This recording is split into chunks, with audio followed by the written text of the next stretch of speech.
ஓய்வு நாள் நல்ல நாள் மகிமையின் கன நாள். ஓய்வு நாள் நல்ல நாள் மகிமையின் கன நாள். மகிமையாகவே எப்போதும் இருக்கும். மகிமையாகவே எப்போதும் இருக்கும். மகிழ் மனம் மகிழ்ச்சியின் நாளிலே. மகிழ் மனம் மகிழ்ச்சியின் நாளிலே. மகிழ்ந்து களி கூர்ந்து ஆலயம் செல்லுவோம். மகிழ்ந்து களி கூர்ந்து ஆலயம் செல்லுவோம்.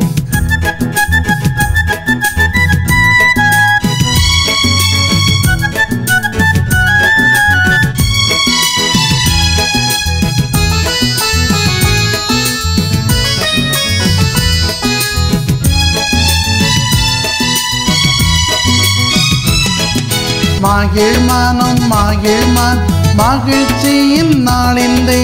மகிழ்ந்து களி கூர்ந்து ஆலயம் செல்லுவோம். மகிழ்ந்து களி கூர்ந்து ஆலயம் செல்லுவோம்.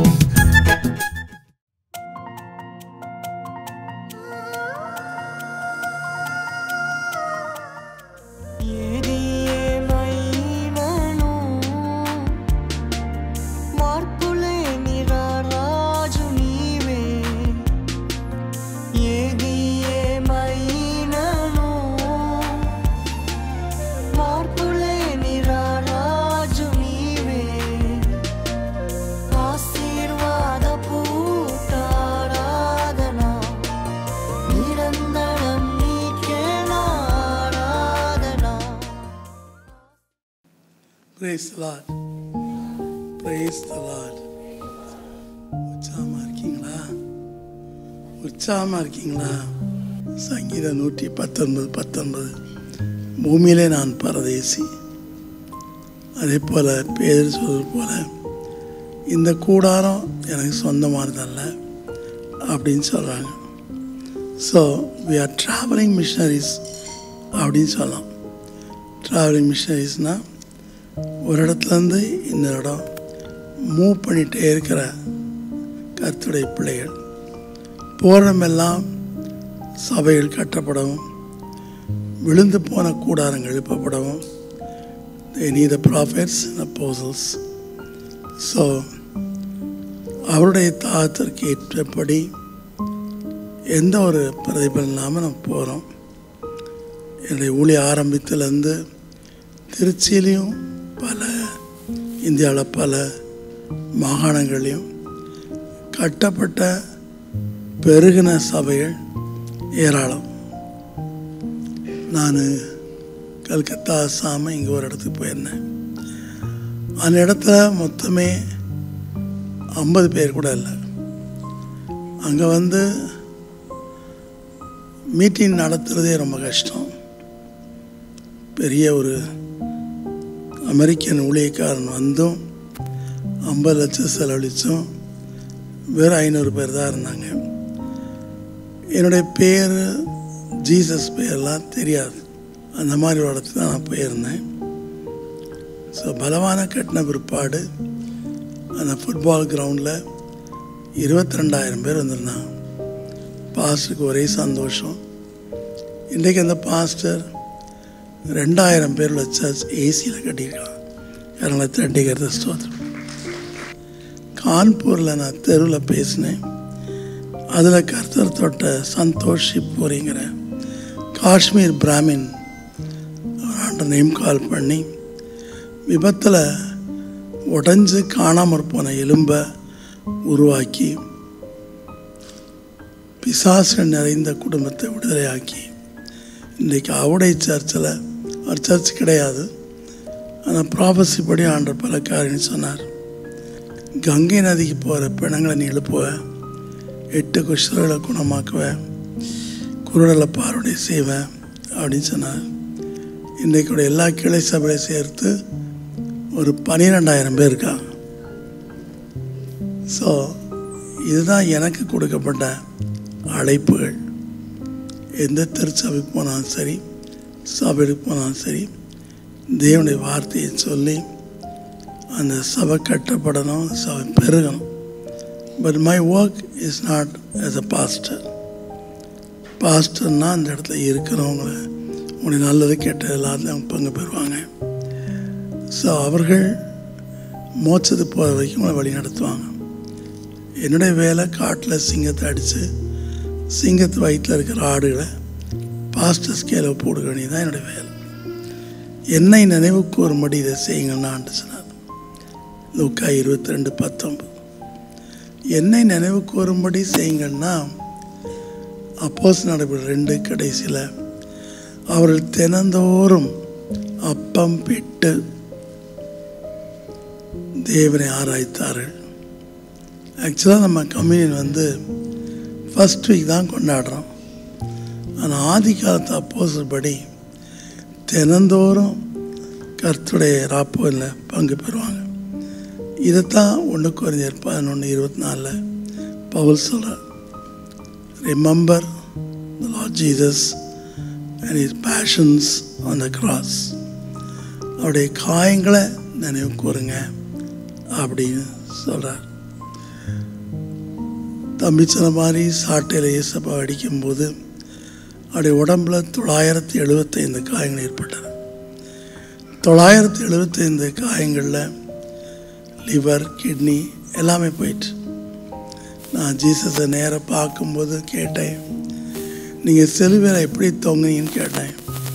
அவர் ஒரே வார்த்தை சொன்னார், எலும்பு கூட தொங்குனேன்னு சொன்னார். என்ன சொன்னார்? எலும்பு மட்டும்தான் முறிக்கப்படலை தீர்க்கதரிசியின்படி. வாயில் இங்கே மட்டும் கொஞ்சம் சதை இருந்துச்சு, அதை அவர் பேசினார். அப்போ சாட்டையில் அடிக்கும் போதே 975 காயம்னா அந்த மனுஷனுடைய உடம்புல மொத்தம் எவ்வளோ காயம் இருக்கும்? சில சரித்திர ஆசிரியர்கள் சொல்கிறாங்க 5065 காயங்கள் அவர் உடம்புல பட்டிருக்கோன்னு சொல்கிறாங்க.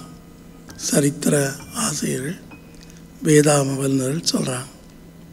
ஸோ அவருடைய பாடி ஃபுல்லாகவே நமக்காக காயப்பட்டு. தம்பி ஒரு அழகான வார்த்தை சொன்னார், எப்போ பாவம் செய்தாலும் தெரியாமல் வேண்டும் செய்ய மாட்டோம், தெரியாமல் செய்யலாம், அப்பா என்னை மன்னிச்சிருங்கன்னா உடனே மன்னிச்சிடார்.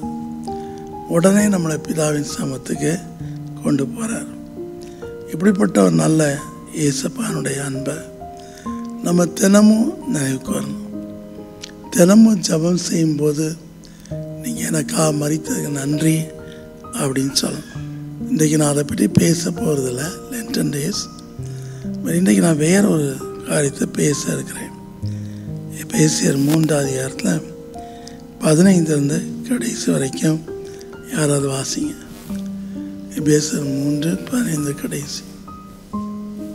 நம்முடைய கர்த்தராயிருக்கிற இயேசு கிறிஸ்துவினுடைய பிதாவை நோக்கி முழங்கால் படியிட்டு, நீங்கள் அவருடைய ஆவியினாலே உள்ளான மனுஷனில் வல்லமையாய் பலப்படவும், விசுவாசத்தினாலே கிறிஸ்து உங்கள் இருதயங்களில் வாசமாய் இருக்கவும், நீங்கள் அன்பிலே வேரூன்றி நிலை பெற்றவர்களாகி சகல பரிசுத்தவான்களோடும் கூட கிறிஸ்துவினுடைய அன்பின் அகலமும் நீளமும் ஆழமும் உயரமும் இன்னதென்று உணர்ந்து அறிவு கெட்டாத அந்த அன்பை அறிந்து கொள்ள வல்லவர்களாகவும், தேவனுடைய சகல பரிபூர்ணத்தாலும் நிறையப்படவும், அவர் தமது மகிமையினுடைய ஐஸ்வர்யத்தின்படியே உங்களுக்கு அனுகிரகம் பண்ண வேண்டும் என்று வேண்டிக் கொள்ளுகிறேன். நாம் வேண்டிக் கொள்ளுகிறதற்கும் நினைக்கிறதற்கும் மிகவும் அதிகமாய் நமக்குள்ளே கிரியை செய்கிற வல்லமையின்படியே நமக்கு செய்ய வல்லவராகிய அவருக்கு சபையிலே கிறிஸ்து இயேசுவின் மூலமாய் தலைமுறை தலைமுறைக்கும் சதா காலங்களிலும் மகிமை உண்டாவதாக. ஆமேன். சர்ச் ஆஃப் எபீசா அப்படின்னு சொல்லுவாங்க. எபேசு சபை டர்க்கி, இந்த கால துருக்கியில் இருக்கிற ஈஸ்ட் சைடில் இருந்துச்சு. இந்த எபேசு சபை முதலாவது நிறுவனது யோவான். யோவானுக்கு அப்புறம் பவுல் அதை திடப்படுத்துகிறான். இந்த சர்ச் ஆஃப் எபீசாவில் தான் அப்போஸ்தலர் அடிக்கடி கூடுற வழக்கம். அங்கே கர்த்தருடைய சமூகத்தில் சீட்டு போட்டு ஒவ்வொரு அப்போஸ்தலருக்கும் எந்தெந்த திசைகளில் போய் சுவிசேஷம் அறிவிக்கிறோம் எங்க சொல்லி, யூதர்களுக்கு உபத்திரம் வரும்போது எங்கும் அப்போஸ்தலன் சிதறின போது, அப்போஸ்தலர் 8:1-2 படி சிதறின போது இந்த சர்ச் ஆஃப் எபீசா ஒரு பெரிய அவங்களுடைய சென்டர் பாயிண்ட்டாக இருந்துச்சு. இந்த சர்ச் ஆஃப் எபீசாவில் தான் மரியாதை அடக்கம் பண்ணாங்க.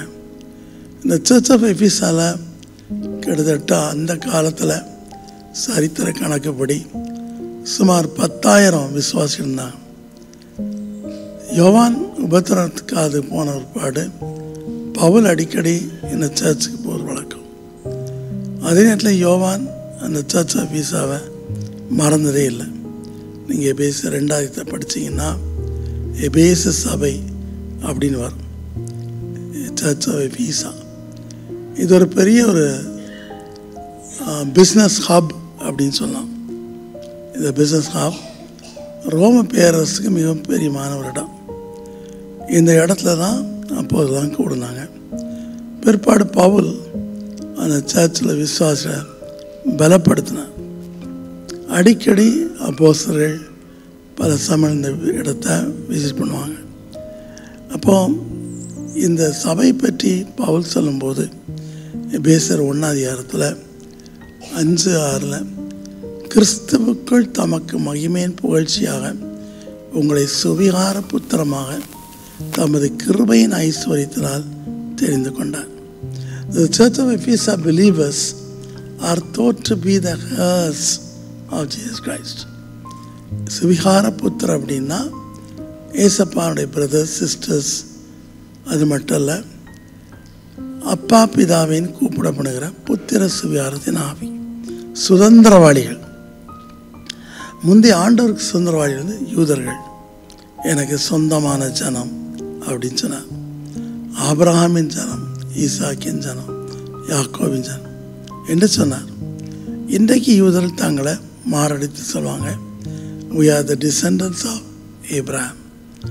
ஆனால் இங்கே கர்த்தர் சர்ச் ஆஃப் எபீசாவை தம்முடைய அன்பினால் வரவழைத்து விசுவாசத்தினால் கிருபையினால் அவளை ரட்சித்து எபேசியர் 2:18 படி உன்னதங்களில் உட்காரும்படி வைத்தார்.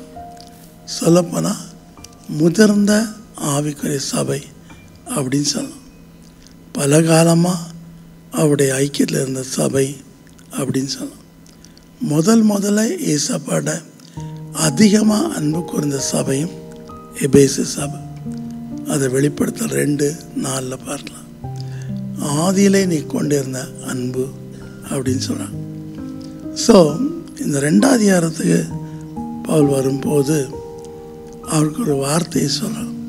நான் தினமும் உங்களை நினைத்து மணந்தால் படிட்டு சகலத்திற்கும் நாமக்காரனாக இயேசுவின் நாமத்தில் உங்களுக்கு ஜெபம் பண்ணுறேன் அப்படிங்கிறார். ஸோ பரிசுத்தவான்கள் ஜெபத்தில் எப்போதுமே தரித்திருப்பார்கள். இந்த கடைசி காலத்தில் லூக்கா 21:35-36 நீங்கள் ஜெபம் பண்ணி விழித்திருங்கள் அப்படின்னு நான் சொல்கிறேன். எப்போதுமே ஜெபம் பண்ணணுமா? நம்ம மற்றவங்களோட பேசுகிற நேரம், மற்றோட இடைப்படும் நேரத்தை விட நம்முடைய ஜெப நேரங்கள் அதிகரிக்கணும். ஸோ பவுல் தான் ஊழியம் பண்ண எல்லா சபைகளுக்காக ஜெபிக்கிறான். ஏன் ஜெபிக்கிறான்?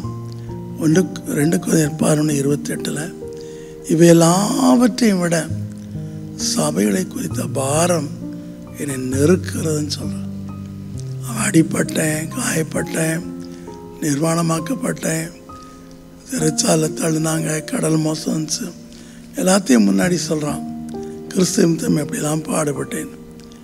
அதுக்கப்புறம் 28 இவை எல்லாவற்றிலும் சபை குறித்த கவலை பாரம் என்னை நெருக்கிறது. டெலிவரன்ஸ் சர்ச்சை குறித்த பாரம் உங்கள் பாஸ்டருக்கு அதிகமாகவே இருக்குது, அதே போல் மகளுக்கு இருக்குது. ஸோ இப்படிப்பட்ட பாரம் உள்ளவர்கள் சபையின் மக்களுக்காக ஜெபிக்கிறாங்க. இப்போ என்னுடைய ஊழியத்தின் லைஃப்பை பார்த்தீங்கன்னா ஒவ்வொரு ப்ரேயர் ரிக்வெஸ்ட்டையும் நான் ஒரு தடவை பார்த்தேன்னா போதும். இப்போ என்னுடைய டேபிளில் கூட 110 ப்ரேயர் ரிக்வெஸ்ட் இருக்குது. அந்த 110ஐயும் நான் கடந்து போவேன். நேற்று அதே மாதிரி மக்கள் சிலர் லெட்டர் எழுதினாங்க. அந்த ப்ரேயர் ரிக்வெஸ்ட்லாம் பார்த்தேன். பார்க்காம அது ஆஃபீஸ் போகாது. அதை பார்த்துட்டு அவளை குறித்த பாரம் என்னை அழுத்தும். அவருடைய ஜெப விண்ணப்பங்கள் நிறைவேறும் வரைக்கும் அது ஒரு ஸ்ட்ரெஸ் அப்படின்னு சொல்லுவோம், டென்ஷன். உலகத்தை பற்றி எந்த டென்ஷனும் கிடையாது, உலக காரியத்தை பற்றியும் ஸ்ட்ரெஸ் கிடையாது. கர்த்தரை நோக்கி வர ஜனங்கள் விடுதலை ஆகணும், அவங்க வீட்டில் நன்மையாக நடக்கணும், அவங்க ரட்சிக்கப்படுங்கிற பாரம். ஸோ பவுலுக்கு ஒரு பெரிய பாரம் இருக்குது. என்ன பாரம்? நீங்கள் ஆவியினால் உள்ளான மனுஷனில் பலப்பட வேண்டும். நம்ம பார்க்குறோம் அப்போஸ்தலர் பணியில் 8ஆம் அதிகாரத்தில் பிலிப்பு பயங்கரமான ஒரு ஊழியத்தை செய்கிறான். சப்பானியில் நடக்கிறாங்க, குருடர் பார்வையிடுறாங்க, எல்லாருமே விடுதலை ஆகிறாங்க. பட்டணத்தில் மிகுந்த சந்தோஷம் உண்டாயிற்று. ஆனால் அதுக்கப்புறம் வசனம் பார்க்கும்போது அவளுக்கு பரிசுத்த ஆவி அவளுக்கு கொடுக்கப்படலை. ஸோ அப்போஸ்தலர் பேதுரு அழைத்து அவள் மேலே கரங்களை வைக்கும்போது அவள் பரிசுத்த ஆவியை பெறுகிறார். The holy spirit is a good gift அப்படின்னு சொல்லி மத்தேயு 7:11 பார்க்கிறோம். இந்த பரிசுத்த ஆவியானவர் அந்த காலத்தில் ஒரு சிலருக்கு தான் கொடுக்கப்பட்டார், ஒரு சிலருக்கு. ஆனால் 8:11:29 மோசே சொன்னால், என் மேல் இருக்கிற ஆவியானவர் 22 லட்சம் இஸ்ரவேல் மேலும் வந்தால் நலமாயிருக்கும். இன்றைக்கி நிறைய பேர் பரிசுத்த ஆவியினுடைய பேசுறதில்ல. நிறைய பேர் கேட்குறாங்க, ஆனால் கொடுக்கப்படுறதும் இல்லை. பல காலமாக கேட்குறாங்க, அந்த நிறைவு அவளுக்கு கிடச்சிட்டு அப்படின்னு சொல்லி நம்ம சொல்ல முடியாது. லூக்கா 24:49 உன்னதத்திலிருந்து வரும் வல்லமையால் நீங்கள் நிரப்பப்படும் வரைக்கும் எருசலேமில் காத்திருங்கள் அப்படின்னு சொல்கிறார். அதே போல் அவங்க அப்போஸ்தலர் 1:14 படி அபிஷேகத்திற்காக வல்லமைக்காக காத்திருந்தார்கள். அந்த வல்லமை பெறும்போது தான் அப்போஸ்தலர் 1:8 படி உலகமெங்கும் சாட்சியாக இருந்தாங்க. அது வரைக்கும் அவங்க ஏசப்பா அனுப்பிச்சு 2-3 பேராக போய் ஊழியம் பண்ணாங்க, பிசாசு விரட்டினாங்க, எல்லாம் பண்ணாங்க. ஏசப்பாட்டை உம்முடைய நாமத்தில் பிசாசை ஓடி போச்சு, அப்படி ஓடி போச்சு சொன்னாங்க. ஆனால் ஏசப்பா அது அப்படி ரொம்ப சந்தோஷப்பட்டான்னு சொல்ல முடியாது. அவர் ஒரே வார்த்தை சொன்னார், உங்கள் பேர்கள் ஜீவ புஸ்தகத்தில் எழுதப்பட்டிருக்கா, சந்தோஷப்படுங்க அப்படின்னார். ஸோ ஆவியானவர் அந்த காலத்தில் கொடுக்கப்படலை. ஆனால் யோவேல் 2:28 அப்போஸ்தலர் 1:17 மாம்சமான யாவர் மீதும் என் ஆவி ஊற்றுவேன், I will pour my spirit upon everyone அப்படின்னு வேறு சொல், I will pour my spirit. இந்த வார்த்தைகள்லாம் நமக்கு சின்ன வயசில் தெரியாது. நம்ம போகிற ஆங்கிலிக்கன் சர்ச்சில் அது அதிகமாக இம்பார்ட்டன்ட் கொடுக்க மாட்டாங்க. பட் மாம்சமான யாவர் மீதுன்னா நாட் ஓன்லி கிறிஸ்டியன்ஸ், மாம்ச தெய்வங்களை எல்லார் மேலும் ஆவியான ஒளியப்படுறாங்க. நானும் மகளும் சின்ன வயசாக இருக்கும்போது செகந்தராபாத்தில் எஸ்பிஜி சர்ச்சில் கூட்டத்துக்கு போயிருந்தோம். அந்த சர்ச்சை ஒட்டி ஒரு கிரவுண்ட் இருந்துச்சு, அது போயிருந்தோம். கூட்டம் நடைபெற ஆரம்பிச்சு. அப்போது மகள் அவருடைய நாளில் பேசினா, ஜெயின். அவள் பேசி ஜெபிக்கும்போது அங்கே தூரத்தில் ஒரு அப்பாவும் மகளும் இருந்தாங்க. அப்பாவுக்கு பேரடி ஸ்ட்ரோக்கு, மகன் டாக்டர், அப்பாவும் டாக்டர். அப்பா பாயில் படுக்க வச்சுருந்தாங்க. அப்போ மகள் சின்ன வயசுலேயே ஊழிய ஆரம்பிச்சிட்டான். பள்ளிக்கு போவான், லீவ் கிடைக்கும் போது என்கிட்ட வருவான், ஃபாரின் மட்டும் வர முடியாது. அவள் ஜெபிக்கிறத பார்த்து ஒரு 7 வயது எம்பிபிஎஸ் டாக்டர்மா, ஷீ இஸ் அ ஹிந்து, அவங்க தங்களுக்குள்ளே கேட்டாங்களாம், இந்த சின்ன பிள்ளை இப்படி ஜெபம் பண்ணுது, இப்படி வல்லமையாக ஜெபம் பண்ணுது, எனக்கும் இந்த வல்லமை வேணும்னு சொன்ன உடனே அவளும் சொல்லியிருக்கிறான், பரிசுத்த ஆவியின் மீது இறங்கினார், அவள் சத்தம் போட்டு நவமான பாஷையில் பேசினா, உருண்டா, ஸ்லைன் இந்த ஹோலி ஸ்பிரிட் சொல்லுவோம். இதை பார்த்துட்டு நான் பகலில் மைக் எடுத்துகிட்டு அந்த பிள்ளையை கூட்டிகிட்டு வாங்கன்னு சொன்னேன். கொண்டு வந்தாங்க. ஒரு வாலிப பிள்ளை, நல்ல ஒரு கவர்மெண்ட் ஜாப், எம்பிபிஎஸ், நல்ல ஒரு திறமை வாய்ந்த ஒரு பிள்ளை. அவள் ஸ்டேஜுக்கு வரும்போதும் அபிஷேகம் நிரம்பியிருந்தான். இப்போ நான் கேட்டேன், பிள்ளை உனக்கு என்ன வேணும் அப்படின்னு ஆங்கிலத்தில் கேட்டேன். அது சொன்னால் எங்கள் அப்பாவுக்கு மூளையில் கட்டியிருக்குன்னா. சரி, அஷஸ் அவரை தூக்கிட்டு வாங்க அப்படின்னு உடனே தூக்கிட்டு வந்தாங்க. அப்போ நான் சொன்னேன் அவர்கிட்ட, பிள்ளை உன் கையை தலையில் வை, அவருக்கு 3 கேன்சர் கட்டின்னு சொல்லியிருக்காங்க, நீ தலையில் கை வை அப்படின்னு சொன்னோடனே அவள் தலையில் கை வச்சு டங்ஸில் பேசுகிறான், ஜெபம் பண்ணுறான். நீங்கள் நம்பவே மாட்டீங்க, நடக்க முடியாது, எழுப்பி நடந்தார். இவங்க ஆல் ரைட்.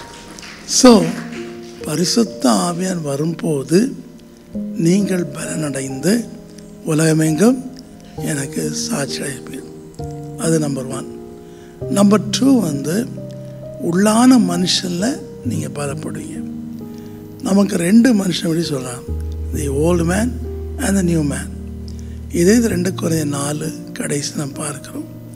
ஸோ உள்ளான மனுஷனில் பலப்படணும். உள்ளான மனுஷன் அப்படின்னு சொல்லும்போது நம்முடைய மனசாட்சி.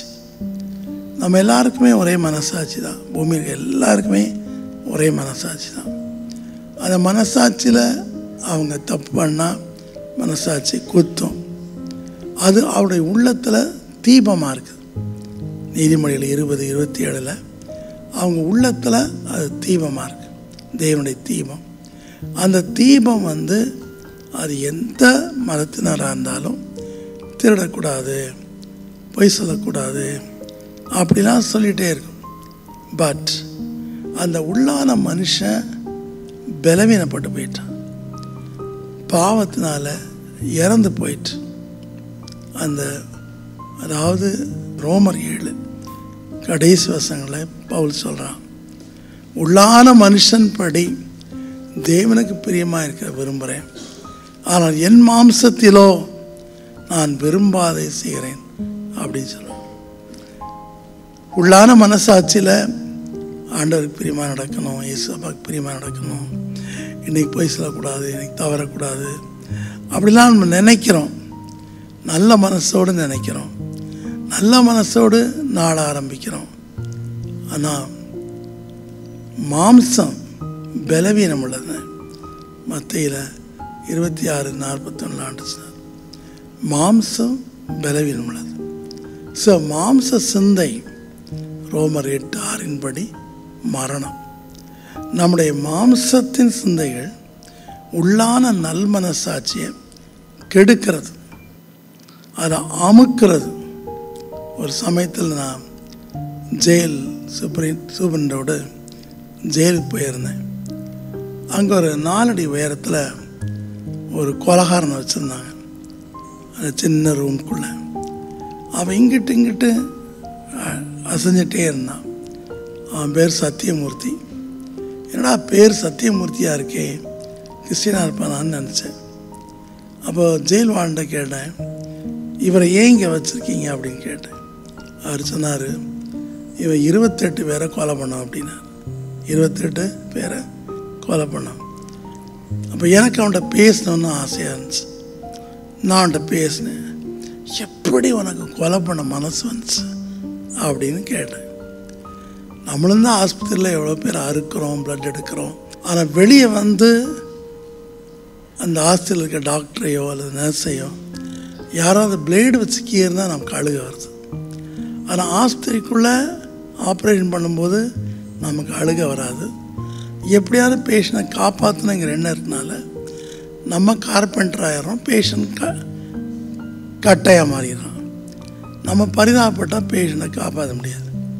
ஆனால் இவன்கிட்ட நான் கேட்டேன், உனக்கு எப்படி இந்த 28 பேரை கொலை பண்ண மனசு வந்துச்சு அப்படி. இப்போ சொன்னால், எனக்கு கொலையை சொல்லி கொடுத்த ஒரு ரவுடி எனக்கு அந்த கத்தி நீட பீச்சா அறிவாள் எடுக்கும் போதே என் மனசாட்சியை டொக்கு டொக்குன்னு அடிச்சு. கொலை பண்ணாத, கழுத்தை சீவாத அப்படி சொல்லுச்சு. அவன் என் கையை பிடிச்சி வெட்டினான். நானும் சேர்ந்து வெட்டினேன். தலை போச்சு, உடம்பு போச்சு. அன்றைக்கி ராத்திரி எனக்கு தூக்கமே வரல. கொலை பண்ணிட்டோமே, கொலை பண்ணிட்டோமே, கொலை பண்ணிட்டோமே, அவனுக்கு மனைவி இப்படியெல்லாம் இருப்பாங்களே அப்படின்னு டக்கு டக்கு டக்கு டக்குன்னு அடிச்சு. மறுபடியும் கொஞ்ச நாள் கழிச்சு அவன் வந்தான். டேய், இப்போ நான் வரலடா, நீ தனியாக போய் என்னை கொலை பண்ணிட்டு வான்னு. கொலை பண்ணக்கூடாதுன்னு நினச்சேன். ஆனால் ஒன்ஸ் கொலை பண்ண இருப்பாடு என்னுடைய மாம்சம் மீண்டும் மீண்டும் கொலை பண்ண வச்சு. ஸோ அதனால் எனக்குள்ளே இருந்த தேவனுடைய தீபம், நல் மனசாட்சி அணைஞ்சு போச்சு. அந்த மனசாட்சி மங்கி போயிட்டு. So I start to the sin again again அப்படின்னு சொன்னான். சரி அப்படின்னு நான் ஜெபம் பண்ணேன். பிரசிடெண்ட் வந்து அவனுக்கு சுதந்திரத்தினால ஆயுள் தண்டையை மாற்றிட்டார். ஜெபத்தின்படி ஆயுள் தண்டையை மாற்றின உடனே அவன் வீட்டுக்கு அனுப்புனாங்க. வீட்டுக்கு போனோம். 14 நாள் லீவில் போயிருந்தான். வீட்டுக்கு போய் மறுபடியும் அவன் மனைவியை கொலை பண்ணிட்டான். ஸோ உள்ளுக்கு வந்து கொலை பண்ணக்கூடான்னு நினைக்கிறான். கடைசியில் அவன் தூக்கில் போட்டாங்க. ஆனால் அந்த மாம்ச பலவீனம் கொலை பண்ணி கொலை பண்ணி கொலை பண்ணி அந்த மனசாட்சி மழுங்கிட்டு. ஸோ நிர்பந்தமான மனுஷன், என்னை யார் இந்த மரணம் செய்து விடுவிப்பார் அப்படின்னு பவுல் கேட்குறான். ஆனால் 8ஆம் அதிகாரத்துக்கு வரும்போது 8ஆம் அதிகாரம் ரோமர் 1-3 பாவத்தை தமது மாம்ச சரீரத்தில் சிலுவையில் அறைந்தார். ஸோ கிறிஸ்து இயேசு பாவமற்றவர். 2 கொரிந்தியர் 5 கடைசி. பாவம் அறியாத தேவன். பாவம்னா அவருக்கு தெரியாது. ஏன்னா அவரே தேவனாக இருக்கார். அவரே தேவனாக இருக்கார். தேவனுக்கு எதுக்கு பாவம்? தேவனுக்கு எதுக்கு ஆசை, உணர்ச்சி எல்லாம் கிடையாது. அவர் மகா பரிசுத்தர். ஏசாயா 6:3 சொல், த மோஸ்ட் ஹோலி ஒன். அவரோட தீமை பாவம் எதுவுமே கிடையாது. யாக்கோபு 1:13 எவரையும் தீமையினால் அவர் சோதிக்கிறார்ல.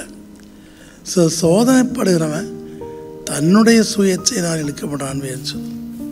ஸோ இப்படி இருக்க இந்த பலவீனமான மாம்ச சரீரத்தை கர்த்தர் எப்படி தம்முடைய மாம்ச சரீரத்தில் பாவத்தை சிறிது அடைந்தாரோ,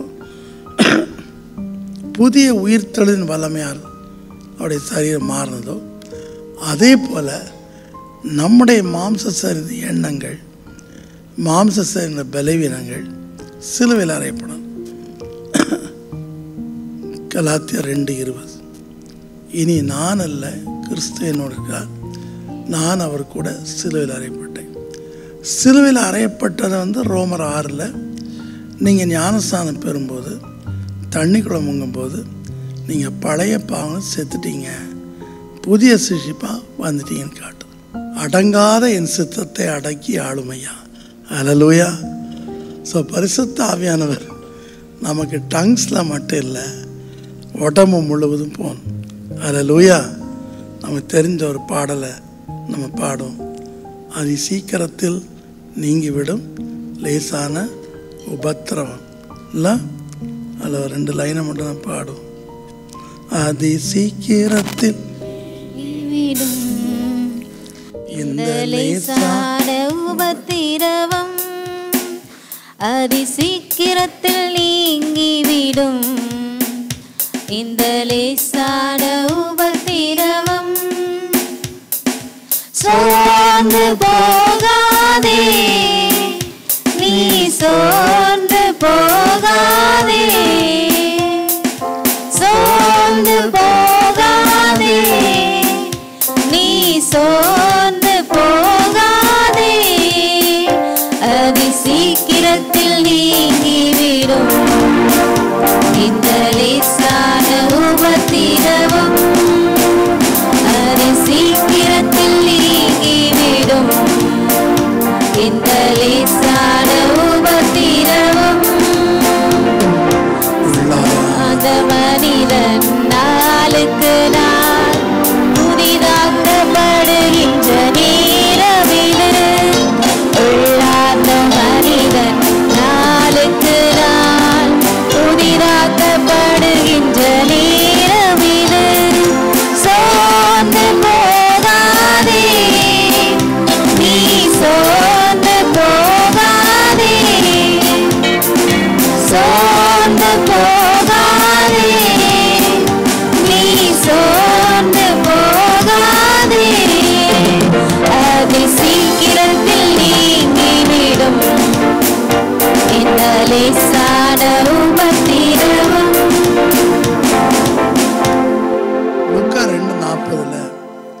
ஏசப்பா வளரும்போது ஆவியில் வளர்ந்தார்னு சொல்லியிருக்கு.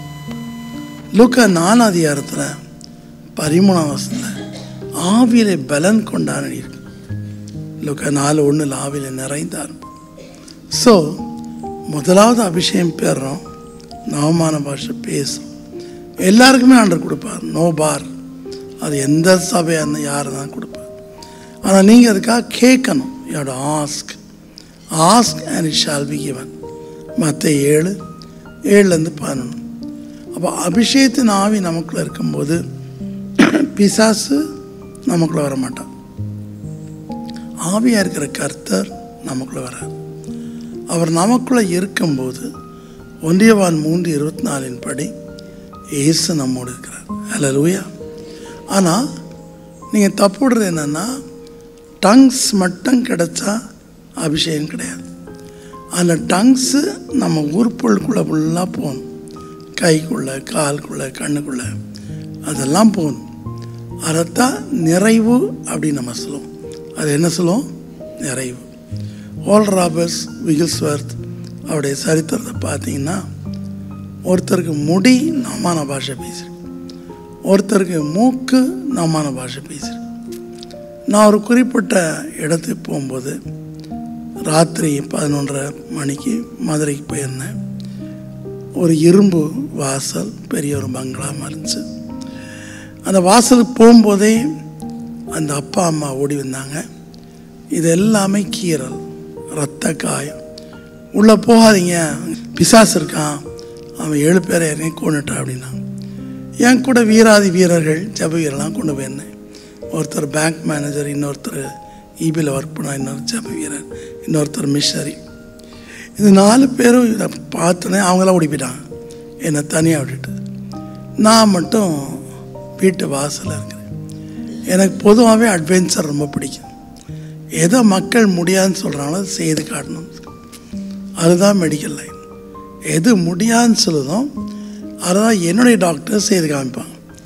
சொல்லப்போனால் 2 கிராம் ஹீமோகுளோபினில் பெரிய மேஜர் லேப்ராட்டமே நாங்கள் பண்ணணும். ஸோ அந்த துணிவு எனக்கு இருந்துச்சு. நான் போனேன், உள்ளே போய் லைட் போட்டால் எல்லா லைட்டும் எரியவே இல்லை. வர வர உள்ளே போக சத்தம் கேட்டுச்சு. ஒரு இரும்பு கட்டில் பினின்னு ஒருத்தவங்க படுத்திருந்தான். அவன் பேர் பினி தெரியாது, பின்னாடி தெரியும். அவன் பக்கத்தில் ஒரு 6 சிறை உள்ள தூதன் இருந்தான். அவன் நீல நிறமாக இருந்தான், கிங்ஃபிஷர் கலரில். அவன் சிறகை அடித்து அவனை நெஞ்சில் வச்சு அழுத்தும் போது முன்னாடிக்க சாராயம், சுருட்டு, இருட்டு எத்தனை கிலோ வச்சாலும் அவன் வாய்க்குள்ள போயிடும், பிசாசுக்குள்ள போயிடும். நான் உள்ளே வர்றேன்னு தெரிஞ்சோடனே அது சிறகை வச்சு அடிச்சு. எனக்கு ஒரே பயம். உள்ளுக்கு டங்ஸ் இருக்குது, எல்லாம் இருக்குது, பயம். அப்போ நான் எனக்குள்ளே யோசித்தேன், ஏசப்பா நான் எப்படியே தப்பிச்சுட்டு வெளியே போயிடுறேன், என் மனைவிட்ட ஒரு வார்த்தை சொல்லிடுறேன், நான் ரத்த சாட்சியாக மறித்தாலும் மறிக்க வேண்டிய சொல்லிடுறேன். ஏன்னா அது ஏற்கனவே 7 பாஸ்டர்ஸை கொலை பண்ணிச்சு. சொல்லலான்னு பின்ன திரும்பி இருந்தால் லைட்டே கிடையாது, குத்துருட்டு 1:30 மணிக்கு இருக்கும். ஏசப்பா அப்படின்ட்டு உள்ளே போனால் அவன் நிற்கிறான், 6 சிறவு நிற்கிறான், தள்ளப்பட்ட தூதன். இவன் ஒரு ஊழியக்காரன் மேலே முட்டையை தூக்கி எரிஞ்சனால கர்த்தரால் விடப்பட்ட பொல்லாதாயம் வந்துச்சு. இவனை பார்த்த உடனே வாயில் டங்ஸே வரல, என்ன பண்ணுறேன்னு தெரில. இப்போ நம்பவே மாட்டீங்க, என் வயிறு நவமான பாஷை பேசு. ஹல்லேலூயா. அதுதான் நிறைவு. வெளியே சொல்லணும்னு அவசியம் கிடையாது. இப்போ நான் பிரசங்கம் பண்ணுற எல்லாமே அந்த டங்ஸுடைய மீனிங்கை தான் சொல்கிறேன். அந்த டங்ஸு உள்ளே போகுது, நம்மளோட ஐம்புலன்களையும் அதில் அடக்குது. நம்முடைய பலவீனங்களில் நமக்கு அது உதவி செய்யுது. ரோமர் 8:26. நம்முடைய எல்லா பலவீனங்கள்லையும் அவன் நமக்கு உதவி செய்கிறான், தேற்றரவாளன். ஸோ இன்றைக்கு நீங்கள் இந்த அபிஷேகத்திற்காக கேளுங்க. அபிஷேகம் பெற்ற பிற்பாடு அவருக்குள்ள நீங்கள் நிறையும்படி ஜெபம் பண்ணுங்க. பாட்டு பாடுவோம் இல்லையா? விண்ணக காற்றே நீ என்மே நோக்கி வீசிடும் வெண்புறாவை போல என்மேல் வந்தமர்ந்திடும் மின்னல் காற்றே நீ என்னை நோக்கி வீசிடும் வெண்புறாவை போல என்மேல் வந்தமர்ந்திடும் அபிஷேகம் என்று வேண்டும் தேவனே அக்கினி அபிஷேகம் என்று வேண்டும் தெய்வமே நீச்சலாடும் போதுமே நீச்சலாடும் வேண்டுமே நின்று கொள்ளும் இல்லையே நீச்சலாடும் வேண்டுமே விண்ணக காற்றே நீ என்னை நோக்கி வீசிடும் வெண்புறாவை போல என்மேல் வந்தமர்ந்திடும் விண்ணக காற்றே நீ என்னை நோக்கி வீசிடும் வெண்புறாவை போல என்மேல் வந்தமர்ந்திடும். ஞானஸ்தானம் பெறாங்க. அப்போஸ்தலர் 2:38 பெறாங்க, அபிஷேகம் பண்ணாங்க. அதோடு நின்றுடுவாங்க. அதில் வளர மாட்டாங்க. அங்கே வளராமல் இருக்க பட்சத்தில் அந்த டங்ஸு நாக்கில் மட்டும்தான் இருக்க முடிய அதில் என்ன பிரயோஜனம் இருக்காது. கடைசியாக அந்த அபிஷேகம் தொடர பார்ட் இருதயமும் கண்ணும். கண்ணு சரீரத்தின் விளக்கு, இருதயம் திருக்குள்ளது. அந்த இருதயத்திலையும் கண்ணுக்குள்ளேயும் ஆவியானவர் போகணும். அப்போ நிச்சயமாக வெளி மனுஷன் போயிட்டு உள்ளான மனுஷன் பலப்படுவார். உள்ளான மனுஷன் யார்? இயேசு கிறிஸ்து. சின்ன இயேசப்பா உங்களுக்குள்ள வளருவார். ஹல்லேலூயா, ஹல்லேலூயா. ஸோ அவர் உங்கள் மூலமாக செயல்படுவார். அமேன், அமேன். ஜான் வெஸ்லி ஊழியத்தை ஆரம்பிக்கும்போது இங்கிலாந்தில் யாருமே கூடலை. அதனால் அவர் படிப்பாளி, பெரிய போதகர், நல்லா பேசுவார். மேக்ஸிமம் 50 பேர் வருவாங்க. ஸோ ஜான் வெஸ்லிக்கு ரொம்ப மனசு சோர்வு. நான் இவ்வளோ ஊழியம் பண்ணி இந்த இங்கிலாந்து மக்கள் திருந்த மாட்டேங்கிறாங்க, நான் ஆப்பிரிக்காவுக்கு போகிறேன்னு சொல்லிட்டு கப்பல் எடுத்து ஆப்பிரிக்கா போனார். அவர் மைண்ட் அலமோதுது, இவ்வளோ வருஷம் வீணாயிட்டா அப்படின்னு அலமோது. அந்த நேரத்தில் ஒரு பாட்டியம்மா இவர் மேல் தட்டில் அப்படி நடக்கிற பார்த்துட்டு, இவரை முன்பின் தெரியாத பாட்டியம்மா, வெஸ்லி ஆப்பிரிக்காவுக்கு போகிறேன், நீ போகக்கூடாது ஆண்டு சொன்னார்ன்ட்ட, நீ திரும்பி இங்கிலாந்துக்கு போ. ஆனால் இங்கிலாந்து போகும்போது உன்னுடைய பிரெஸ்பிட்டேரியன் அல்லது வெஸ்லி அந்த சர்ச்சுடைய பிரின்சிபலில் போவார், நீ அபிஷேகத்தோடு போன்னு சொன்னார். என்ன சொன்னார்? அப்புறம் பாட்டி சேவனும் போது ஜான் வெஸ்லிக்கு அபிஷேகம் கிடச்சி அவர் சொன்னபடி இங்கிலாந்துக்கு திரும்பினார். ஆனால் இப்போ ஆயிரக்கணக்கான மக்கள் அவருடைய பிரசங்கத்தை கேட்க வந்தாங்க. ஜான் வெஸ்லிக்கு கொடுக்கப்பட்ட ஸ்பெஷல் கிஃப்ட்னா அதிகமாக பேச மாட்டார். அவர் கண்ணை திறந்து எல்லாரும் வந்திருப்பாங்க, ஒவ்வொருத்தருடைய கண்ணையாக பார்ப்பார். ஒவ்வொருத்தர் கண்ணை முதல்லேருந்து கடைசி வரைக்கும் இவருடைய கண் போகும். அவ்வளோ பேர் தாங்களே முன்னாடி முழந்தால் போட்டு ஆடுவாங்க. Repentance happen without preaching. ஏன்னா அவருக்குள்ள அவ்வளோ அபிஷேகம் நிறைந்திரும். ஹல்லேலூயா, ஹல்லேலூயா.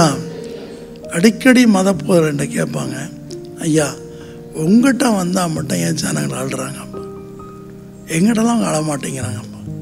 ரீசன், நான் கிறிஸ்துவின் அன்புக்குள்ளே நிறைந்திருக்கிறேன். ஆகையினால் இந்த அன்பை தேடி மக்கள் வராங்க. ஸோ நம்ம திருச்சபை மக்களும் அபிஷேகத்தால் நிரப்பணும். ரெண்டாவது சொல்கிறான், விசுவாசத்தினால் கிறிஸ்து இயேசு உங்களுக்குள்ளே இருக்கிறார். இயேசு கிறிஸ்துவை எல்லாரும் பார்க்க முடியாது, காணாதிருந்து விசுவாசிகள் பாக்கியவான்கள். ஒருவேளை என்ன போல ரொம்ப ஆர்டண்ட்டாக வருஷங்க கணக்காக ஜீசஸை பார்க்கணுன்னு தேடுனா அவர் ஒரு வேளை அவருடைய கிருபையின்படி உங்களுக்கு தரிசனம் ஆவார். ஆனால் நீங்கள் குழந்த மாதிரி மாறணும். குழந்த மாதிரி மாறணும்னா பரலோக ராஜ்யம்கிட்ட வராது. இன்னசென்ட்டாக இருக்கணும். வஞ்சனை, மன்னிக்காத குணம், கிரட்ஜு, பழி தீக்கிறது, இதெல்லாம் இருக்கக்கூடாது. இந்த சின்ன பையன் மாதிரி, இந்த சின்ன பிள்ளை மாதிரி அப்படி இருக்கணும் இதயம். அவர் வருவார், அவர் வரமாட்டேன்னு சொல்லவே மாட்டார். பிதாவை தான் நம்ம பார்க்க முடியாது, ஜீசஸை பார்க்கலாம், நேரவே பார்க்கலாம். ஸோ விசுவாசத்தினால் நம்ம ஏசப்பா பார்க்கல, ஏசப்பா மரித்தது பிறர் சொல்லி தான் நம்ம பார்க்குறோம்.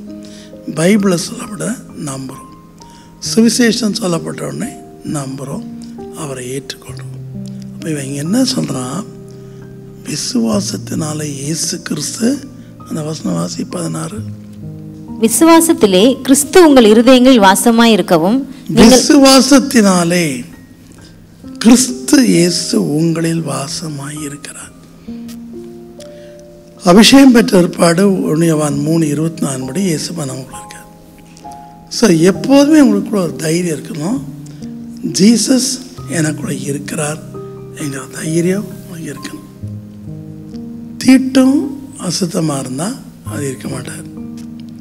ஆனால் விசுவாசிக்கும் போது, விசுவாசம் எப்படி, நம்பப்படுடைய உறுதி. நமக்கு மூதாதையர், நம்முடைய அப்பா அம்மா, மிஷனரிகள் சொன்னலாம் நம்பப்படத்தக்க ஒரு ஹிஸ்ட்ரி. அந்த வார்த்தையை கேட்டு நம்ம நம்புகிறோம். காணப்படாத நிச்சயம், எபிரேயர் 11:1-2. காணப்படாத நிச்சயம் என்ன, நம்மளால் காண முடியாத நட்சத்திரங்கள், வான மண்டலங்கள், இதெல்லாம் நம்ம காண முடியாது. ஆனால் முந்தியுள்ள சீசலுக்கு அதை பற்றி அறிவில்லை, ஏசப்பா இப்படி சொல்லவும் இல்லை. யோவான் 3:13 நான் பரத்திலிருந்து இறங்கினேன், பரத்தில் இருக்கிறேன்கிறார். பூமியில் இருக்கும்போதே சொல்கிறார், நான் இங்கேயும் இருக்கேன், ஹெவன்லேயும் இருக்கேங்கிறார். ஏன்னா பிதா தான் இயேசுவா வந்தார். ஸோ 3:1. ஸோ நான் இங்கேயும் இருக்கேன், பரத்தில் இருக்கேங்கிறார். நீங்கள் பூமியிலிருந்து உண்டானீங்க, உலகத்தார் நான் பரத்திலிருந்து உண்டானேன்னு சொல்லி யோவான் 8:23 சொல்கிறேன். ஸோ காணப்படாதவைகள், வான மண்டலங்கள், பரலோகத்தை நீங்கள் பார்க்காம இருக்கலாம். ஆனால் ப்ரீச்சர் பரலோகத்தில் பேசுவார், மனம் திரும்புங்க, ரசிக்கப்படுங்க, ஏசப்பா ரத்தம் கழுவப்படுங்க, உங்களுக்கு பரலோகம் உண்டுன்னு சொல்லுவார். அது கிரீக் ரோமன்ஸ்க்கு அது ஒரு கட்டுக்கதையாக இருக்கும், ஞானிகளுக்கு அது பொய் கதையாக இருக்கும். ஏன்னா அவங்க செத்து போனோடைய ஆவியை தான் கும்பிடுவாங்க. செத்து போன எம்பரஸை கடவுளாக கும்பிடணும். மார்க்கெட் போகும்போது எம்பருடைய சிலை இருக்கும், அதில் நீங்கள் மெழுகு வரிசை கொளுத்திட்டு சீசர் த காட் அப்படின்னு சொல்லணும். இல்லை அப்படின்னா நீங்கள் மார்க்கெட்டில் எதுவுமே வாங்க முடியாது. ஸோ சரி, சீசரை பார்க்குறாங்க, நம்புகிறாங்க. இதே மாதிரி இப்போ நார்த் கொரியா அதிபதி, அவருடைய அப்பா, தங்க 2 பேர் தான் கடவுள் அப்படின்னு சொன்னாங்க. ஸோ இந்த மக்களும் அவருடைய சிலையை கடவுள் மாதிரி கும்பிடணும். அந்த சிலையை பார்க்கும்போது அவங்க அழணும், அவங்க அப்பா இறந்துங்க அழணும். கண்ணீர் வரலைன்னா அங்கேயே ஷூட் பண்ணிடுவான், அங்கேயே வெட்டிடுவான், இல்லை அடித்து கண்ணீர் உடைக்க வைப்பான். அப்படிப்பட்ட ஒரு ரெஜிம். ஆனால் அவன் தான் கடவுள் நம்பிட்டு இருந்தாங்க 40 வருஷமாக. இவர் தான் மழை வருவிக்கிறார், இவர் தான் விவசாயத்தை பண்ண, இவர் தான் நமக்கு பொருளாதாரத்தை கொடுக்க, இவர் தான் சம்பளம் கொடுக்க அப்படின்னு நினச்சாங்க. ஆனால் கடைசி காலத்தில் நார்த் கொரியா ஆண்டை ஏற்றுக்கொள்ளத்தக்கதாக ஆண்டை என்ன பண்ணிட்டாரு, பஞ்சம், பொருளாதார கஷ்டம், பாதி பேருக்கு சாப்பாடு கிடையாது, நிறைய பேர் இறந்துட்டாங்க, லட்சக்கணக்கான மக்கள் இறந்துட்டாங்க. இப்போ நார்த் கொரியன்ஸ் என்ன நினைக்கிறான், அப்போ கிம் ஜான் கடவுள் கிடையாது என்கிற முடிவுக்கு சீக்கிரட்டாக மிஷனரிகளை சைனாலேருந்து வரவழைக்கிறான். ஸோ அங்கேயும் சுவிசேஷம் அறிவிக்கப்படுது. ஸோ அங்கே வேதத்தை பார்க்குறதே கஷ்டம். ஆனால் அந்த சுவிசேஷன் போன உடனே அவங்க நம்புகிறாங்க. சீனாவில் ஹாண்டட் ஹவுஸ் சொல்லுவாங்க, பேய் பிடிச்ச வீடு. உங்களுக்கு வீடு ஐரோப்பா, லண்டனில் வேணால் இன்டர்நெட் தட்டி பாருங்கள், நிறைய வீடு இருக்கும், பெரிய பெரிய மாளிகைலாம் இருக்கும். நம்ம ஊர் பணத்துக்கு ஒரு 50 லட்சம் செலவழிச்சா போதும், பெரிய மாளிகை கிடைக்கும். அந்த ஹாண்டட் ஹவுஸ்னுடைய வாசலுக்கு ரோட்டில் கூட நீங்கள் போக முடியாது, தள்ளிடும். அப்போ எப்படி வாங்குறது? 10 லட்சம் சிம்பிள் மணி தான், பேங்க் லோன் தருவான், அழகாக நீங்கள் வீடு வாங்கிட்டீங்கன்னா அங்கே சிட்டிசன் ஆயிடலாம். ஆனால் யார் போகிறான்? நிறைய நிறைய பங்களா, நிறைய இடம், பேய் பிடிச்சி வீடு சும்மாடு. பக்கிங்ஹாம் பேலஸில் வெள்ளக்காரன் நம்மகிட்ட வந்து திருடின அத்தனை கோல்டு இருக்கு, எல்லா நாட்டு கோல்டு டைமண்ட்லாம் இருக்கு. அப்போ அங்கே வந்து ஒரு மெய் காப்பாளன் இருப்பான். அப்போ அந்த மெய் காப்பாளன்ட்ட நான் கேட்டேன், இவ்வளோ பெரிய பக்கிங்ஹாம் மியூசியத்தில் நீங்கள் ஒருத்தர் தானே இருக்கீங்க. அப்போ அவர் சொன்னார், நான் கூட தேவையில்லை, ஆனால் அந்த பக்கிங்ஹாம் பேலஸில் இருக்கிற கோல்டு எதாவது எடுத்தால் பேய் வந்து என்ன செய்யும், அடிக்கும். ஏன்னா வெள்ளைக்காரன், அதாவது கிழக்கிந்திய கம்பெனி, மிஸ்ரேலில் கிழக்கிந்திய கம்பெனி இந்தியா இப்படி நிறைய நாடுகளை ஜெயித்து ஜனங்களை கொண்டு தான் அந்த கோல்டு வந்திருக்கு. ஸோ அந்த கொண்டு போட்ட அவங்க நடமாடும். எனக்குரிய கோல்டை நீ எப்படி எடுக்கிறது? ஆனால் அந்த செக்யூரிட்டி சொன்னார், நான் கூட தேவையில்லை, தைரியம் தான் நீங்களாம் உள்ள போய் எடுங்க அப்படின்னாரு. ஸோ நிறைய ஹாண்டட் ஹவுஸ் இருக்கும். ஸோ ரோமர்களும் இப்படிப்பட்ட ஆவியில் தான் கும்பிடுவாங்க, இப்படிப்பட்ட ஆவியில் தெய்வம்பாங்க. ஆனால் யாராவது மரித்து வந்து எழுந்தான்னு நம்ப மாட்டாங்க. அதனால தான் சீசர்கள் அது கொடுமைப்படுத்தினாங்க. அப்படிப்பட்ட ஒரு இடத்துல எஃபீஸ் சர்ச் இருக்குது. மார்க்கெட்டுக்கு சீசர்களுக்கு பகலில் வாங்க முடியாது, பகலில் அவங்க மார்க்கெட் போக முடியாது, உமால என்னுடைய லங்ஸ் கெடுது. ஸோ ஜீசஸோடைய ஹிஸ்ட்ரியை மித்திக்கல் ஸ்டோரியாக நினைப்பாங்க, நம்ப மாட்டாங்க. ஆனால் நம்ம நம்பிட்டோம், ரைட், நம்பிட்டோம். ஏசப்பா விசுவாசனால நம்மளை வந்துட்டார். சரியா? எந்த அளவுக்கு ஏசப்பா வந்திருக்கார் சொல்லுங்க பார்க்கலாம். எந்த அளவுக்கு ஏசப்பா நமக்குள்ளே வந்திருக்கார்? அவர் எப்படி இருக்காரு? வழிபோக்கனை போல இருக்காரு, பலன் இல்லாதவராக இருக்கிறார். ஆனால் இதே எஃபிஷியன்ஸியை பவுல் பேசும்போது எஃபிஷியன்ஸ் 1:19 உயிர்த்தெழுதின் வல்லமையை நீங்கள் பெற்றுக்கொள்ளத்தக்கதா உங்களுக்காக நான் ஜெபிக்கிறேன் அப்படிங்கிறார். கிறிஸ்துவை உயிர்த்தெழுந்த ஆவியானவர் உங்களுக்குள் இருந்தால் உங்கள் மாம்ச சரீரத்தையும் புதிதாக்குவார். அதாவது ஜீசஸ் எனக்குள்ள இருக்கிறார் என்கிற ஷூரிட்டி உங்களுக்கு இருக்கா நான் கேட்குறேன். அப்படி ஜீசஸ் உங்களுக்குள்ள இருந்தால் ஜீசஸ் என்னென்ன செய்தாரோ அதெல்லாம் நீங்கள் செய்வீங்க. நம்ம சர்ச்சுக்கு இடமே பத்தாது, பால்கனியில் ஆரம்பம். ஜீசஸ் என்ன செய்தாரோ அதை உங்களால் செய்ய முடியுமா? யோவான் 14:12 படி, என்னை விசுவாசிக்கிறவன் என்னிலும் பெரிய காரியத்தை செய்வார். ஹல்லேலூயா. ஸோ ஜீசஸ் எனக்குள்ள இருக்கார், he is in my heart. So Jesus எனக்குள்ள இருக்கிறார்னா ஜீசஸ் செய்த அற்புதத்தை நானும் செய்யணும். ஹல்லேலூயா. அதுதான் சின்ன வயசுலேருந்து நான் கொண்ட கொள்கை. எல்லாரும் ஜீசஸ் இருக்காருங்கிறாங்க, ஜீசஸ் செய்த ஒரு அற்புதம் கூட இவன் செய்ய மாட்டேங்கிறாங்க. அவர் வழிபோக்கனை போலவும் பலவற்றவரை பலவீனராக காணப்படுறாங்க. ஸோ இன்றைக்கு நீங்கள் பயப்படக்கூடாது. விசுவாசனால இயேசப்பா உங்களுக்குள்ளே இருக்கும்போது நிறைய பேர் சொல்லுவாங்க, ஐயா உங்களுக்கு வரங்கள் இருக்குன்னு. எனக்கு வரங்களை விட முக்கியமானது ஜீசஸ் எனக்குள்ளே இருக்காரா. ஹல்லேலூயா. யார் எனக்குள்ளே இருக்கார்? ஆரம்ப காலத்து பிஷப் எல்லாம் நற்செய்தி ஊழியனை ரொம்ப சப்போர்ட் பண்ணாங்க. அதில் வெள்ளூர் பிஷப் ஆர்டி பாஸ்கர், அவரும் நல்ல பிஷப். எனக்கு பல இடங்களில் மீட்டிங் அரேஞ்ச் பண்ணார். கிராமங்கள், பட்டி, தொட்டி, அவருடைய டயஸில் இருக்க எல்லா இடத்துலையும் ஆனஸ்தராக தான் விட்டுருங்கன்னார். அப்போது ஒரு நாள் அவர் உபவாச ஜெபத்தை அரேஞ்ச் பண்ணியிருந்தார். அது மாடியில் இருந்துச்சு. அந்த ஊரிஸ் ஹைஸ்கூல் ஹெட் மாஸ்டர் குணசீலன் அவர் இருந்தார். அவருடைய சிஸ்டர் ராணி அம்மா இருந்தாங்க. நான் மாடி ஏறதுக்கு முன்னாடி இவங்களுடைய ரிலேஷன் ஒரு சின்ன பிள்ளை கல்யாணம் பண்ணி 2வது குழந்தை பிறந்து 10 நாள் ஆகுது. அந்த குழந்தைய கூட்டிகிட்டு வந்துருந்துச்சு.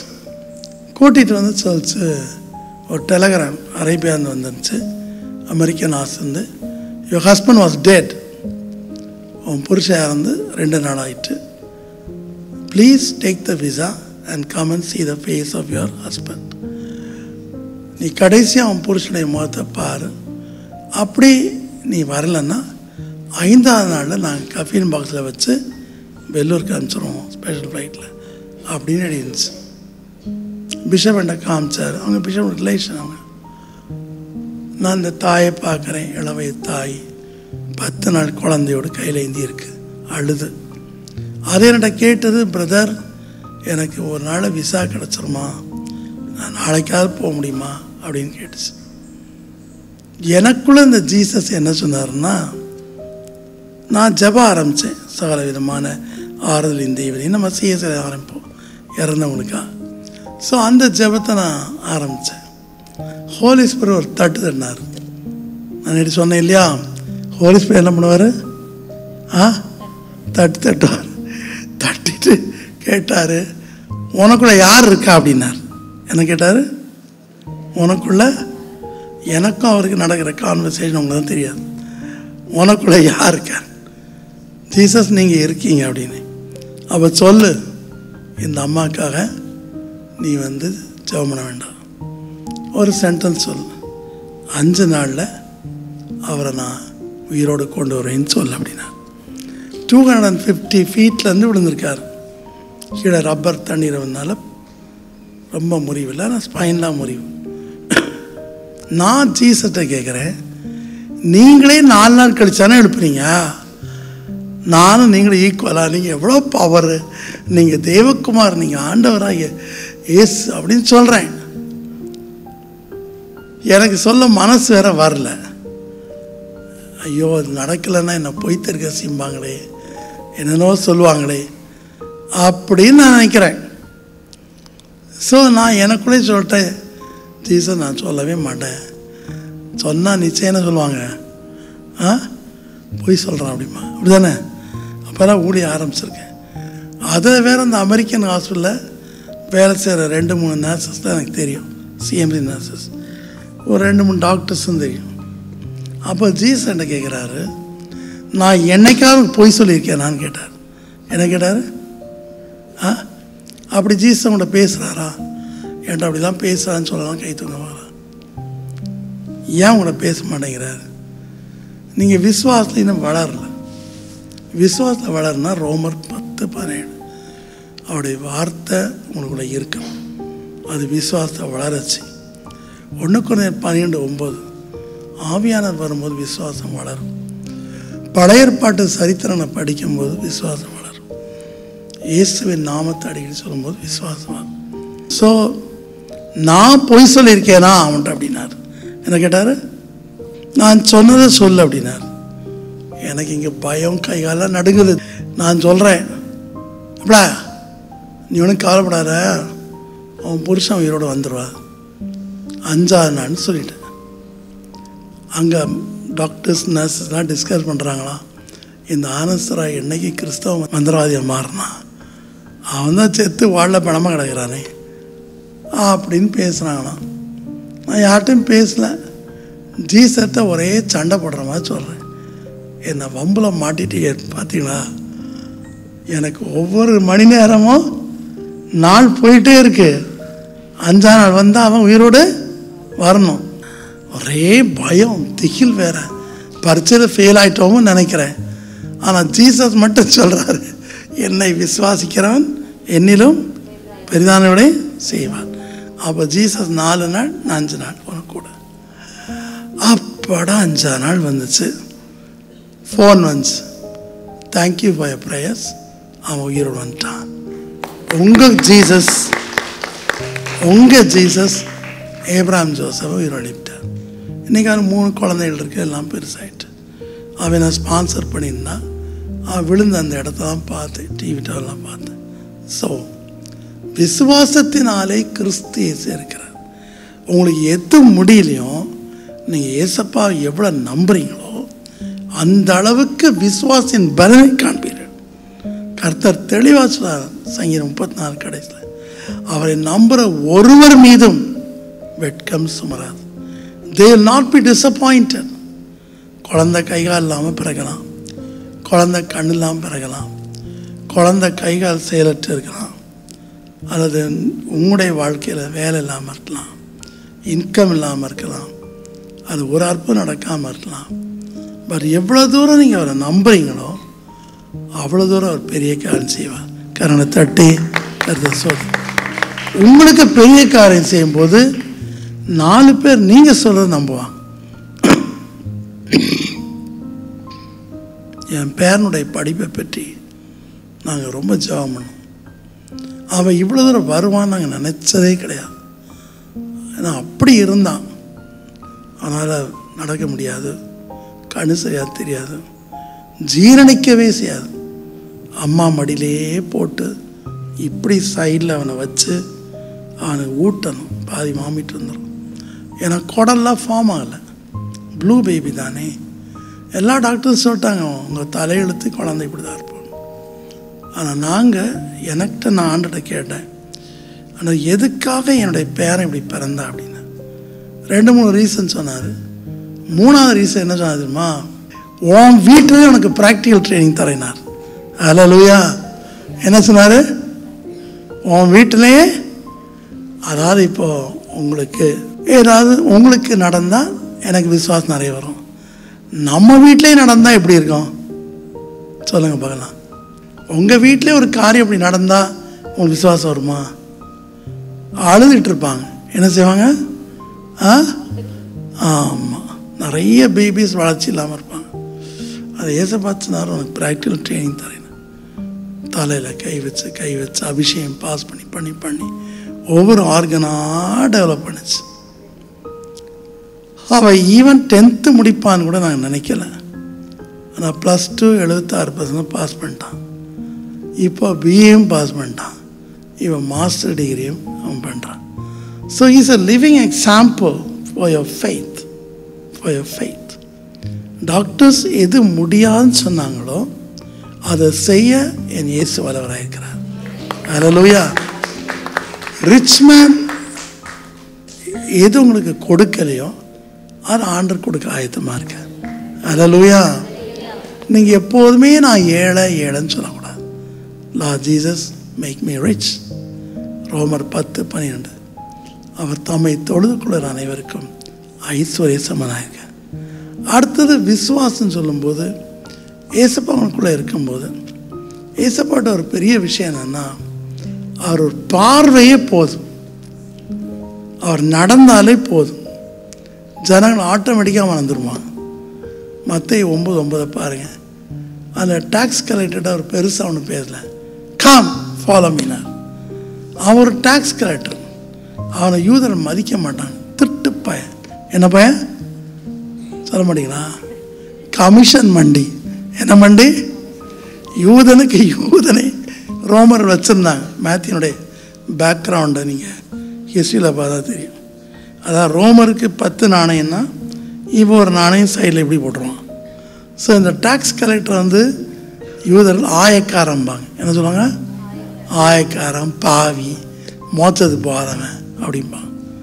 ஆனால் Jesus Matthew come and follow me தான். ஒரு நிமிஷத்தில் அவனுடைய குணம் மாறிட்டு he started to follow Jesus.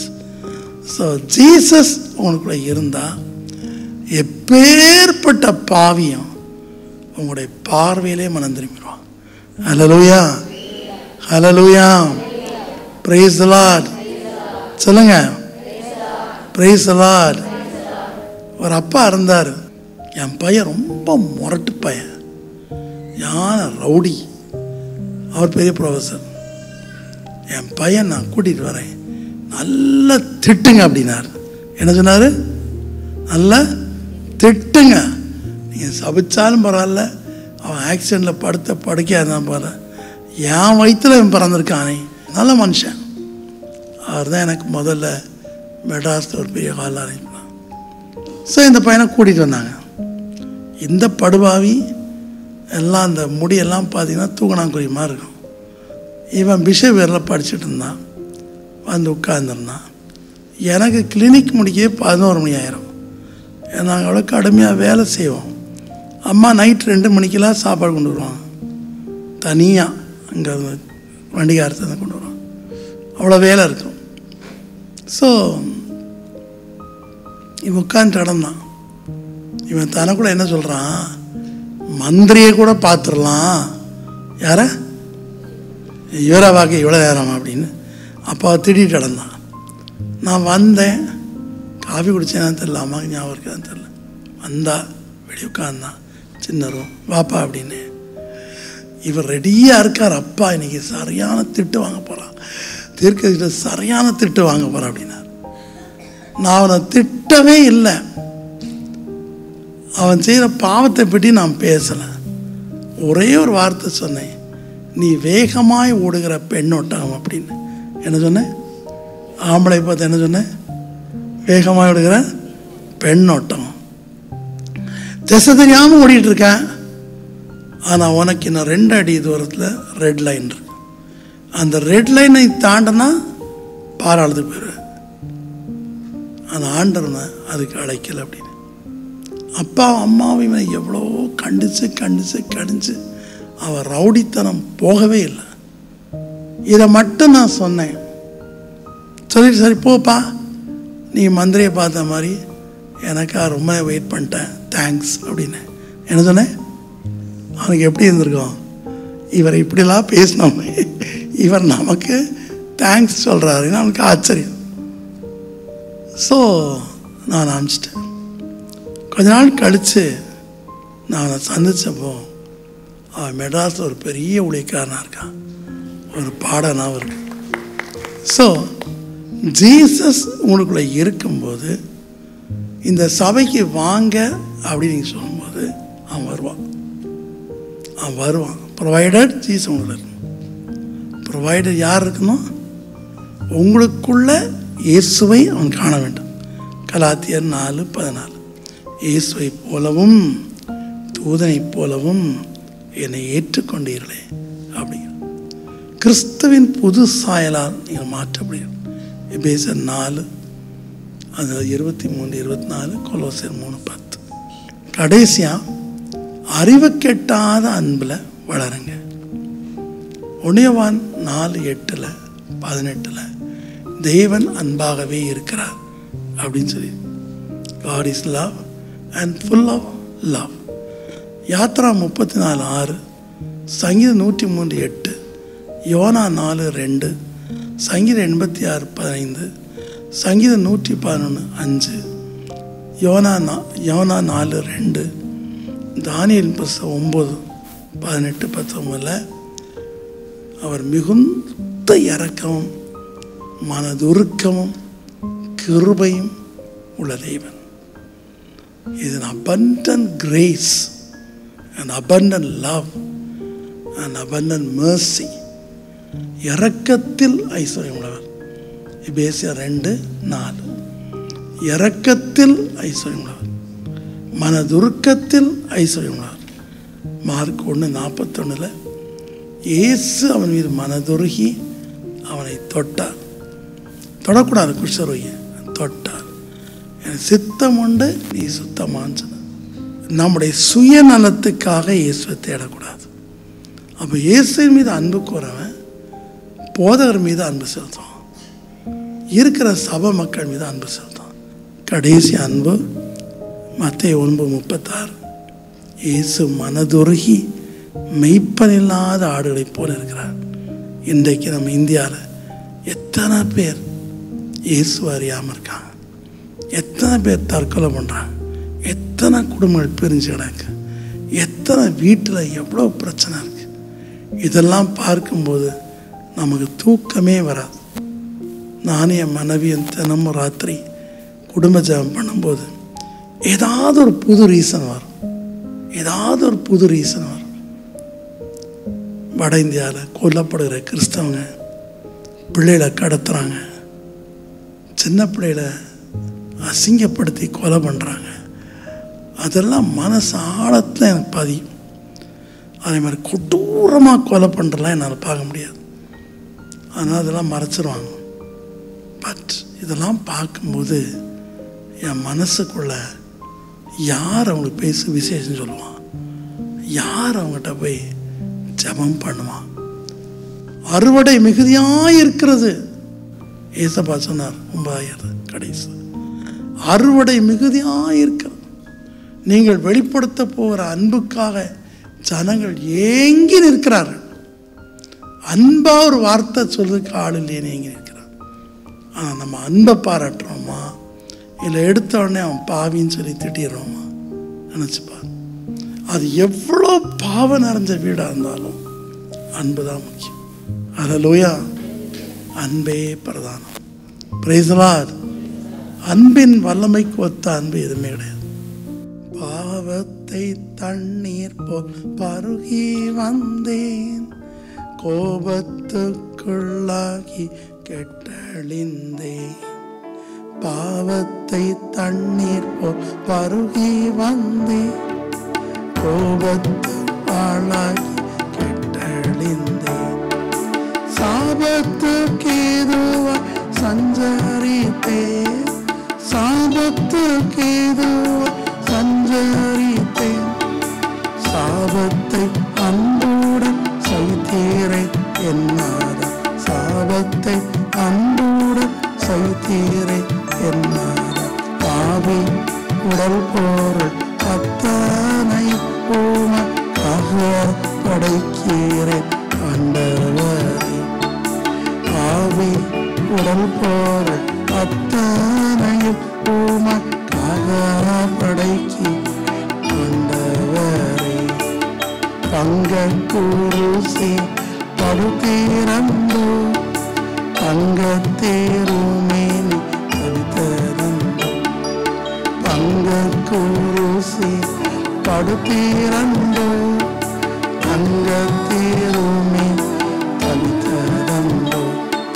தாங்குவேத சைத்திரந்தோ, தாங்குவேத சைத்திரந்தோ. எங்கூரை என்னாவி இப்பாடு நினைக்கையில், எங்கூரை என்னாவி இப்பாடு நினைக்கையில். ஆவி உடல் பொருள் அத்தனை உமக்காக படைக்கிறேன் ஆண்டவரே. ஆவி உடல் பொருள் அத்தனை உமக்காக படைக்கிறேன் ஆண்டவரே. பிள்ளையே போன் என்னை தாழ்த்துகிறேன், கண்ணாமெல்லாமும் கண்டுகிறேன். பிள்ளையே போன் என்னை தாழ்த்துகிறேன், கண்ணாமெல்லாமும் கண்டுகிறேன். உள்ளத்தை உன்னை ஊற்றுகிறேன், உள்ளத்தை உன்னை ஊற்றுகிறேன். அல்லாதே ஏற்றுக்கொள்ளுமே என்னாதா, அல்லாதே ஏற்றுக்கொள்ளுமே என்னாதா. ஆவி உடல் பொருள் அத்தனை உமக்காக படைக்கிறேன் ஆண்டவரே. ஆவி என்னை மீட்ட பரலோகத்தை விட்டு, ஆவி என்னை மீட்டு பரலோகத்தை விட்டு. பாதலில் வந்து பாடுகள் பட்டதா, பாதலில் வந்து பாடுகள் பட்டதா, பாதலில் வந்து பாடுகள் பட்டதா. ஆவி உடல் பொருள் அத்தனையும் உமக்காக படைக்கிறேன் ஆண்டவரே. ஆவி உடல் பொருள் அத்தனையும் உமக்காக படைக்கிறேன் ஆண்டவரே. எழுமி நிற்போம். உள்ளான மனுஷனில் பலப்படணும். அதற்கு உதவி செய்பவர் பரிசுத்த ஆவியானவர். அவரை நம்ம துக்கப்படுத்தக்கூடாது. ரெண்டாவது, விசுவாசத்தினாலே கிறிஸ்து இயேசு உங்களுக்குள்ள இருக்கிறார். அவர் உங்களுக்குள்ள இருக்கும்போது எப்பேற்பட்ட கடினமான காரியங்களும் பாசிபிள் ஆகும். எத்தனை வருஷம் நடக்காத காரியமும் கண்டிப்பாக நடந்தேன். He is inside you. அவர் உங்களுக்குள்ள இருக்கிறார். உங்களுக்குள்ள இருக்கும்போது நீங்க ஏன் கவலைப்படணும்? அடுத்ததா, அன்புல நிலைத்திருங்க. ஒருவருக்கொருவர் அன்புல நிலைத்திருங்க. சபைக்கு ரொம்ப முக்கியம் அதுதான்.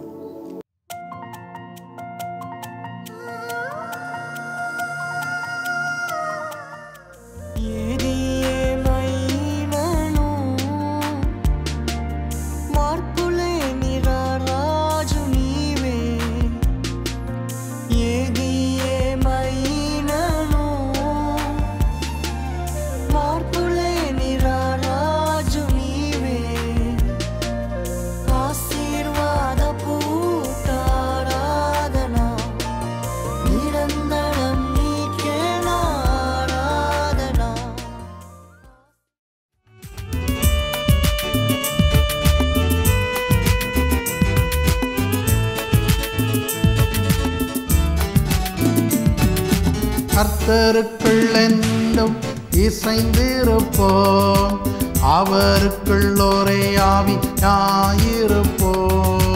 கர்த்தருக்குள் என்றும் இசைந்திருப்போம், அவருக்குள் ஒரே ஆவியாயிருப்போம்.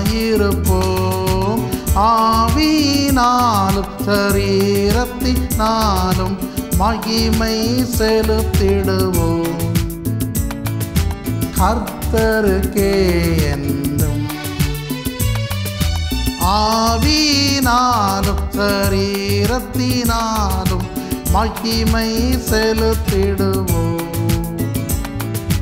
கர்த்தருக்கே என்றும். தேவனின் ஆலயமே, பரிசுத்த ஆலயமே, மகிமையின் ஆலயமே, நாமே அவ்வாலயமே. தேவனின் ஆலயமே,